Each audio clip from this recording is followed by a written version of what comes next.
ഇതേതായാലും അവിടുന്ന് ഈ വാതിൽപ്പാളികളും വാതിൽപ്പടിയും ദ്വാരപാലക ശില്പങ്ങളും എടുത്തു കൊണ്ടുപോയിട്ട് അതിലെ സ്വർണം മാത്രം എടുക്കാനുള്ള ഉദ്ദേശമാണെങ്കിൽ ശുദ്ധ മണ്ടന്മാരെന്നല്ലേ നമ്മളൊക്കെ പറഞ്ഞുകൊണ്ടിരുന്നത്. അത് തന്നെയാണ് എല്ലാവരുടെയും വിശ്വാസം. അതിനകത്തിൽ കൂടി വന്നു കഴിഞ്ഞാൽ എത്രയാ 4-5 കിലോ സ്വർണം കിട്ടുമെന്ന് വിചാരിക്കും. 5 കിലോ സ്വർണം കിട്ടിയാൽ എത്ര പൈസ അന്നത്തെ വിലയനുസരിച്ച് 4000 രൂപയ്ക്ക് താഴെ വിലയുള്ളപ്പോൾ എത്രയും 2-2.5 കോടി രൂപ കിട്ടും.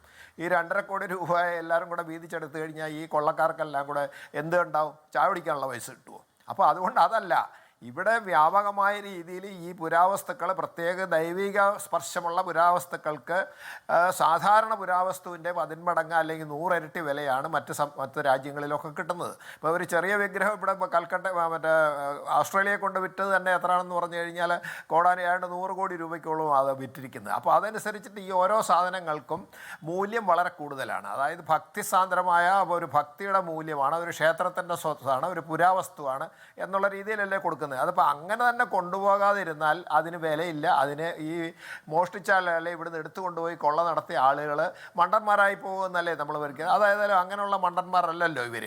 കാരണം അങ്ങനെയുള്ള അതേ വസ്തുക്കൾ തന്നെ ഇവിടെ നിന്ന് പുറത്ത് കൊണ്ടുപോയി കഴിഞ്ഞ് വലിയ വിലയ്ക്ക് വിറ്റിട്ടുണ്ട്. അത് കണ്ടുപിടിക്കുക എന്ന് പറഞ്ഞാൽ അത്ര നിസ്സാരമായിട്ട് കഴിയുന്ന കാര്യമല്ല. ഇതൊക്കെ വളരെ നിഗൂഢമായ രീതിയിൽ ചെയ്യപ്പെടുന്ന, ഒരുപാട് സ്വാധീനമുള്ള, സാമ്പത്തികമായിട്ടും രാഷ്ട്രീയമായിട്ടും സാമുദായികമായിട്ടും ഒക്കെ സ്വാധീനമുള്ള വ്യക്തികളാണ് ഇതിൻ്റെയൊക്കെ പിന്നിൽ കളിക്കുന്നത്. അല്ലാണ്ട് സാധാരണക്കാരനൊന്നും ഇതേമാതിരിയൊന്നും വിദേശത്തേക്ക് പുരാവസ്തുക്കൾ ഇതേമാതിരി ദൈവിക പ്രാധാന്യമുള്ള അല്ലെങ്കിൽ ഭക്തിസാന്ദ്രമായ ക്ഷേത്രങ്ങളിലോ മറ്റു ഏതെങ്കിലും സ്ഥലത്തു നിന്നുള്ള വിഗ്രഹങ്ങളോ അല്ലെങ്കിൽ അതേമാതിരിയുള്ള മോഡലുകളൊന്നും നമുക്ക് കടത്താൻ പറ്റില്ല. അപ്പോൾ അതുകൊണ്ട് എന്തായാലും ശരി, അത് ആ രീതിയിൽ തന്നെ കിട്ടണം. ഇപ്പോൾ ഉരുക്കിയ സ്വർണ്ണം എടുത്തു എന്ന് പറഞ്ഞു. ഉരുക്കിയ സ്വർണ്ണം എന്തായാലും അതിൻ്റെ അല്ലാന്ന് നമുക്കറിയാം. അപ്പോൾ ഉരുക്കിയ സ്വർണ്ണം അവിടെ വന്നതുകൊണ്ട് ഇപ്പോൾ അദ്ദേഹം പറഞ്ഞിരുന്നത് നമുക്ക് കേട്ടല്ലോ. പിന്നെ ബെല്ലാരിയിലുള്ള ജ്വല്ലറി ഉടമ പറഞ്ഞിട്ട് എൻ്റെ അവിടെ വന്ന് എന്നെ ഭീഷണിപ്പെടുത്തി എടുത്തുകൊണ്ട്, സാധാരണ പോലീസ് ചെയ്യുന്നത് അങ്ങനെയാണ്, സ്വർണം കൊണ്ടുവരാമെന്ന് പറഞ്ഞു. അപ്പോൾ അങ്ങനെ അതുകൊണ്ട് തീർക്കാമെന്ന് തെറ്റിദ്ധരിച്ചു പോയി ഇവർ.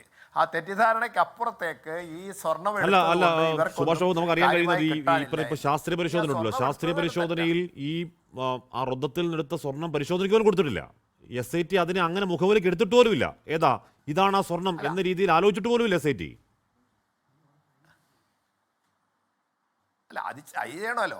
അതായത് 100% പരിശുദ്ധമായ കോപ്പർ വിദേശത്തു നിന്ന് ഇറക്കുമതി, അതുപോലെ തന്നെ തങ്കം വിദേശത്തു നിന്ന് ഇറക്കുമതി ചെയ്ത് ആ ക്ഷേത്ര സന്നിധിയിൽ വെച്ച് തന്നെ ക്ഷേത്രത്തിൻ്റെ അവിടുത്തെ ദേവസ്വം ബോർഡിൻ്റെ എക്സിക്യൂട്ടീവ് എഞ്ചിനീയറും അതേമാതിരി സ്റ്റാഫും അവരുടെ സ്വന്തം അവരുടെ പ്രസൻസ്, അതായത് മുഴുവൻ സമയം വൈകുന്നേരം പണി അവസാനിച്ച് സ്റ്റോക്ക് എടുത്ത് തിരിച്ചു വെക്കുന്നത് വരെയുള്ള മുഴുവൻ കാര്യങ്ങളും വീക്ഷിച്ചതിന് ശേഷം അതാത് ദിവസം റിപ്പോർട്ട് കൊടുക്കുകയും അതാത് ദിവസം കണക്ക് രേഖപ്പെടുത്തുകയൊക്കെ ചെയ്തിരുന്ന അവസ്ഥയിലാണ് അത് ഈ സ്വർണ്ണമൊക്കെ ക്ലാഡ് ചെയ്തിരുന്നത്. അപ്പോൾ ആ സാധനം ക്ലാഡ് ചെയ്തതിന് ശേഷം അതിനകത്ത് നിന്ന് എങ്ങനെ ഉരുക്കിയെടുക്കും എന്നുള്ളത് നമുക്കറിയാമല്ലോ. വലിയ ബുദ്ധിമുട്ടുള്ള കാര്യമാണ്. കാരണം അങ്ങനെ ഇതിനകത്തൊന്നും ചുരണ്ടിയെടുത്തൊന്നും മതി ഉരുക്കാൻ പറ്റില്ല. അപ്പോൾ ഉരുക്കുകയാണെങ്കിൽ സ്വാഭാവികമായിട്ട് ചെമ്പിന് എന്ത് പറ്റും? ഇതൊന്നിച്ചാവും. പിന്നെ അത് എക്സ്ട്രാക്ട് ചെയ്യാൻ പോകേണ്ടി വരും. അതൊന്നും ഇവർ നിന്നിട്ടുണ്ടാവില്ല, നിന്നാൽ അവർക്ക് പ്രയോജനമില്ല. അപ്പോൾ അതുകൊണ്ട് എന്തായാലും ശരി, അതിൻ്റെ തനിമയോട് കൂടിയിട്ട് വിൽക്കാനല്ലാതെ അല്ലെ കടത്തിക്കൊണ്ടുപോയി പണം സമ്പാദിക്കുക എന്നല്ലാണ്ട് അതിനകത്തുനിന്ന് സ്വർണം എക്സ്ട്രാക്ട് ചെയ്തെടുത്തതിന് ശേഷം ഇവരെ അതേ മോൾഡ് തന്നെയാണ് അല്ലെങ്കിൽ അതേ ദ്വാരപാല ശില്പം അതേ വാതിൽപ്പടിയാണെന്നൊന്നും അവർ പറഞ്ഞിട്ടില്ല. അതൊക്കെ പ്രത്യേകം ഉണ്ടാക്കി ആ മോൾഡ് ഉണ്ടാക്കി സ്വർണ്ണം പൂശി വെച്ചു എന്ന് തന്നെയാണ് പ്രതികൾ പോലും പറഞ്ഞിട്ടുള്ളത്. SIT അത് തന്നെയാണ് റിപ്പോർട്ട് കൊടുത്തിട്ടുള്ളത്. അതിൻ്റെ അർത്ഥം അപ്പോൾ എന്താണെന്ന് പറഞ്ഞാൽ ആദ്യത്തെ സാധനം പോയി, ഇവർക്ക് എടുത്തുകൊണ്ട് പോകാൻ എന്താ അധികാരം? ഇല്ല. അവർക്ക് കൊടുത്തു, അനധികൃതമായിട്ട് കൊടുത്തതിന് ശേഷം ഇവരവിടെ കൊണ്ടുപോയി കഴിഞ്ഞാൽ ഇനി ഇതിനകത്തുനിന്ന് ഇതെടുത്ത് മാറ്റിക്കഴിഞ്ഞാൽ പുതിയത് അവിടെ വെക്കുകയാണെങ്കിൽ പഴയ സാധനം എവിടെയാണ്? അത് അയ്യപ്പൻ്റെതാണ്, അവിടെ തിരിച്ചു കൊടുക്കണം. കൊടുത്തിട്ടുണ്ടോ? ഇല്ല. അതിൻ്റെ അർത്ഥം എന്താണ്? അത് അവർ മോഷണം ചെയ്തു, അല്ലെങ്കിൽ ഇവിടെ ചെയ്തിരിക്കുന്ന മോഷണത്തിൻ്റെ വകുപ്പുകളെല്ലാം ഇട്ടിരിക്കുന്നത് വിശ്വാസവഞ്ചന അല്ലെങ്കിൽ ക്രിമിനൽ ബ്രീച്ച് ഓഫ് ട്രസ്റ്റൊക്കെ ആണ് ഇതിനകത്തിലൂടെ. പിന്നെ കള്ള രേഖകളുണ്ടാക്കി അത് ശരിയായ രേഖകളായിട്ട് ഉപയോഗിച്ചു എന്നൊക്കെ അതിൽ പറയുന്നുള്ളൂ. ആ വകുപ്പുകളൊക്കെ അവിടെ ഇട്ടിരിക്കുന്നത്. അതൊക്കെ 7 കൊല്ലം അല്ലെങ്കിൽ പരമാവധി 10 കൊല്ലം വരെ ശിക്ഷ കിട്ടുന്ന വകുപ്പുകളാണ് അതിലുള്ളൂ. അപ്പോൾ അതുകൊണ്ട് ഇതിനെ സംബന്ധിച്ചിടത്തോളം ഇതിൻ്റെ തനിമയോട് കൂടിയിട്ട് ഈ വസ്തുക്കൾ കടത്തപ്പെട്ടു എന്നല്ലാതെ അതിനകത്ത് സ്വർണ്ണമോ ചെമ്പോ വേർതിരിക്കാതെ പുതിയ മോൾഡ് ഉണ്ടാക്കി ഇവിടെ കൊണ്ടുവച്ചു. ഇവിടെ കൊണ്ടുവച്ചത് എന്തായാലും ശരി മറ്റേതിൻ്റെ വിലയില്ല, മറ്റേതിൻ്റെ മൂല്യമില്ല, മറ്റേതിൻ്റെ പരിശുദ്ധിയില്ല, എല്ലാം ഇല്ല എന്ന് നമുക്ക് വ്യക്തമായിട്ട് അറിയാമല്ലോ. ഇതിന് പരിശോധിച്ച് നോക്കിയിട്ടുണ്ട്. അതിൻ്റെ റിസൾട്ട് എനിക്ക് തോന്നുന്നത് SITയുടെ കൈ കിട്ടിയിട്ടുണ്ട്.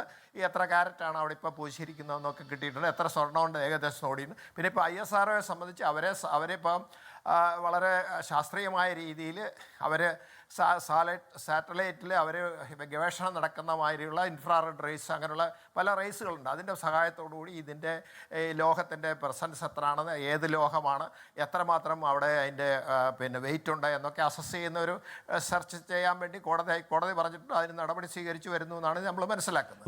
ലോകത്തെവിടെയായാലും ഏത് സമയത്തും 24 വാർത്തകളും ഓഗ്മെന്റഡ് റിയാലിറ്റി പാക്കേജുകളും എക്സ്പ്ലെയിനറുകളും വിശദമായി കാണാൻ ഞങ്ങളുടെ യൂട്യൂബ് ചാനൽ നിങ്ങൾക്ക് സബ്സ്ക്രൈബ് ചെയ്യാം.